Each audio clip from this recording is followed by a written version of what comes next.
Hello hello, నువ్వు ఇంకా వెళ్ళిపోలేదా? చెప్పాను కదా అంటుకుంటే వదలనని. ఈసారి నిజంగానే మా వాళ్ళని పిలుస్తాను. నువ్వు పిలువు, నాకు తెలుసు. అంత నమ్మకమా? చాలా. మారు. హాయ్ తాత. హాయ్ తాత, బాగున్నావా? ఎవరమ్మా? నేను తాత, వరలక్ష్మిని. కోడేరు దుర్గాప్రసాద్ గారి అమ్మాయిని. చిన్నప్పుడు నీతో పీచ్ మిఠాయి కట్టించుకున్న దాన్ని. వరలక్ష్మి, ఎక్కడున్నా విన్నాళ్ళు? బళ్ళో చదువు అయిపోగానే సిటీకి పంపించారు. మా నాన్నగారు నన్ను వదిలి ఉండలేక మళ్ళీ తీసుకొచ్చేసారు. అలాగా, ఏం మారలేదు తల్లి. అదే వరలక్ష్మి, అవే మాటలు అప్పటికి ఇప్పటికి అలాగే ఉన్నావు. వస్తా తాత, గుళ్ళకెళ్ళాలి.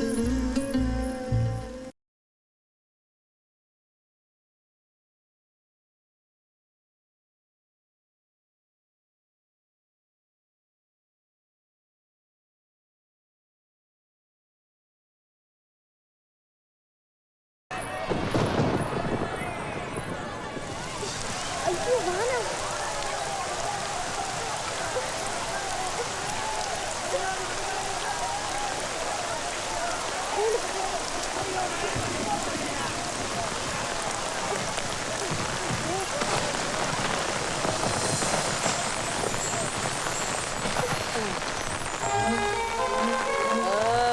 గుర్తుకొచ్చిందా?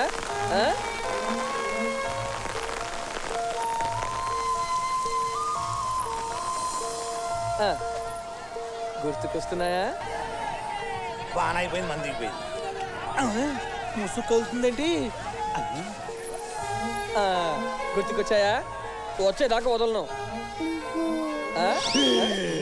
మీ సెటప్ బాగుంది. సెటప్ లేదు, గెటప్ లేదు. బయట వర్షం అవుతుంది. గంట అయింది. ఆగిపోయిందా? నువ్వు ఉండు, నేను చూస్తాను కదా. ఏంటి చూసేది? అమ్మని అమ్మ, అప్పుడు ఆగిపోయిందా? ఆగలేదా? బోర్ని వర్షం. అవునా? అవును. చూస్తారండు. అవును నిజమే.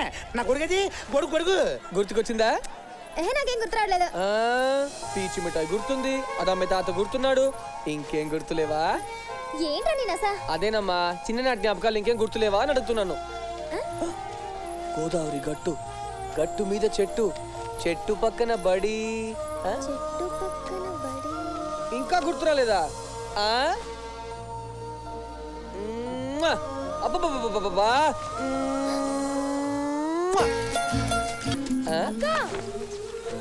అక్క, నువ్వు ఇక్కడున్నావా? సైకిల్ పందెంలో మన రవణ బావి గెలిచాడు. రా అక్క, రా. ఏ వరలక్ష్మి, ఆ జ్ఞాపకాలన్నీ గుర్తుకొస్తే మన చిన్నప్పుడు కలిసి చదువుకున్న చోటును చూడు, అక్కడికి రావాలి, సరేనా?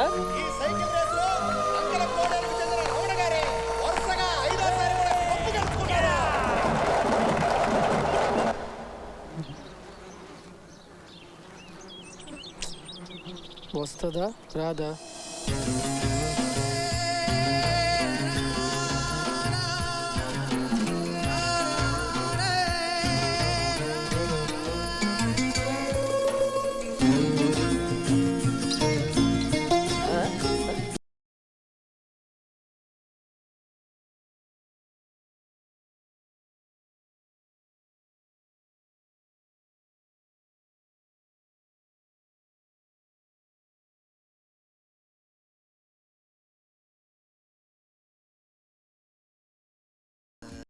అమ్మయ్యా, ఆ బాబే ఈ వీరబాబు.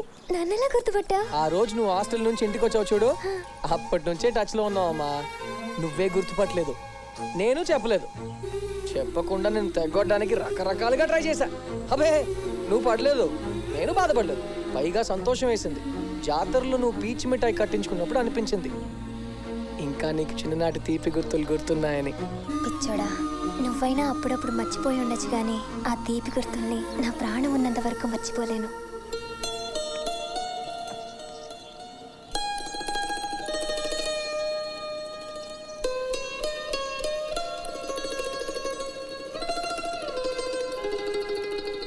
ఇవి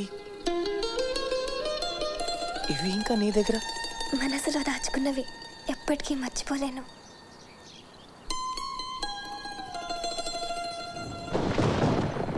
మరో వెనక జరుగు.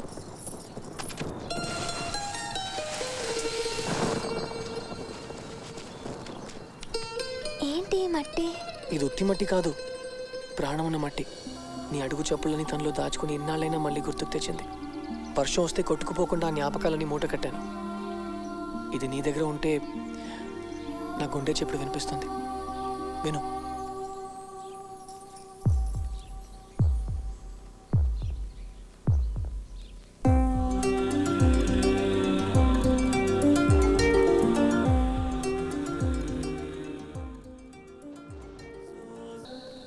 ఏంటి మీ ఇంటి ముందు ఎన్ని కార్లు ఆగున్నాయి? మా అత్త వాళ్ళు వచ్చినట్టున్నారు. రేపు కలుద్దామే. Bye bye.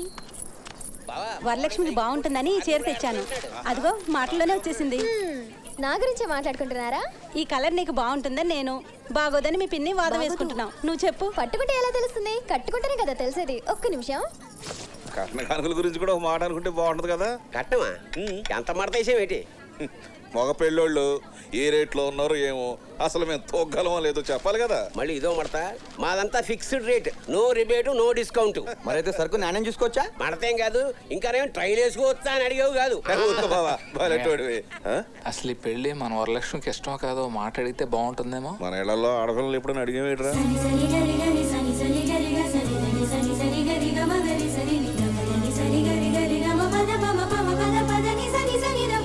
అత్తయ్య ఎలా ఉన్నాను? చీర బాగుందా? చాలా బాగుంది. రారా, కూర్చో. నిజంగా చాలా బాగుంది. హాయ్. ఏదో కొత్త చీరలో కోడలు చూసుకోవాలనే కోరిక తప్ప కొత్తగా వరలక్ష్మి చూసేదేముంది వదినా? చూసేది పాత వరలక్ష్మి అయినా పెళ్లి చూపుల్లో కొత్తగా కనిపిస్తోంది. పెళ్లి చూపులా?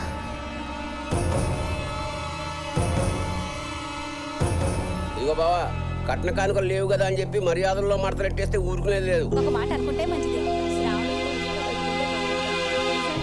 అంతే కదా పెద్దవారు.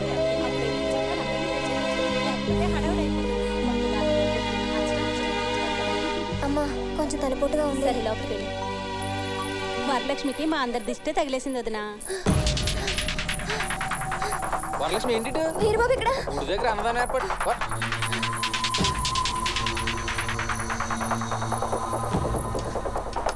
వీరబాబు ఒకసారి నీతో మాట్లాడాలి. ఉండు, వాళ్ళకు కూడా ఒడ్డుని వచ్చేస్తాను. వీరబాబు రే పట్టుకో.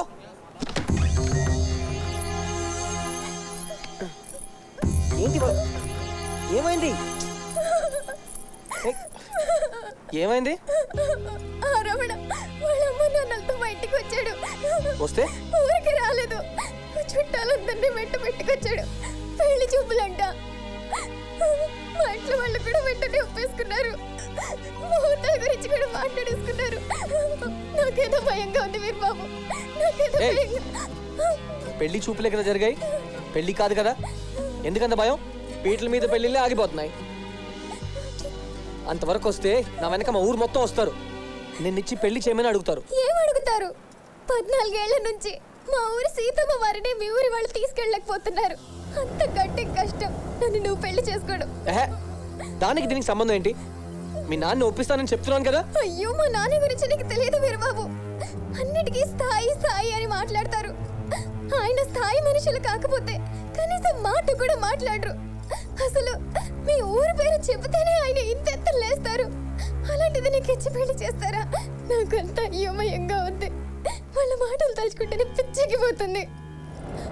ఒకవేళ అలాంటిది ఏమైనా జరిగితే వీరబాబు నేను బతుకను, చచ్చిపోతాను.